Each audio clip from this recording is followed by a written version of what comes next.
Hello friends, আপনারা video title ও thumbnail দেখে নিশ্চয়ই বুঝে গিয়েছেন ভিডিওটা কি হতে চলেছে।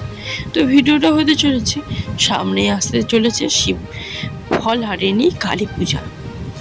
তো ফলহারিণী কালী পূজা আর এক নাম হলো ষাড়শী পূজা।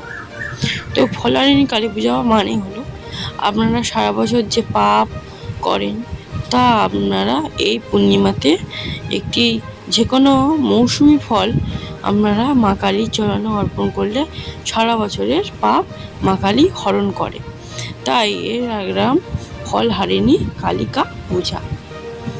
তো কি ফল আপনারা মা কালীর চরণে অর্পণ করবেন তা আমি আপনাদের সামনে দেখাবো এবং বলেও দেব।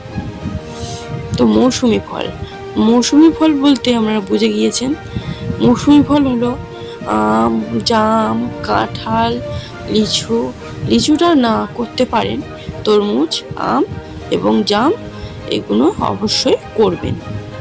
এই ফল অর্পণ করলে আপনারা ফল লাভ করবেন। আপনাদের যদি অনেক মনের ইচ্ছা বলে ফলটা মা কালী চরণে অর্পণ করবেন, এবং যদি একাধিক মনের ইচ্ছা হয় তাহলে 2টি বা 3টি ফল আপনারা মা কালী চরণে অর্পণ করবেন। তো সবার বাড়িতে নিশ্চয়ই পট বা মূর্তি আছে।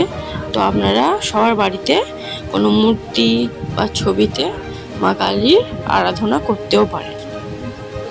তো মা কালীর পূজার ফলহারিণী কালী পূজার মন্ত্র এবং কিছু ভিডিও যদি দেখতে চান তো কমেন্টে নিশ্চয়ই লিখে জানাবেন। তো রাধে রাধে বন্ধুরা, আমি আজকে আসছি। নমস্কার, পরের ভিডিওতে আপনাদের সঙ্গে দেখা হচ্ছে।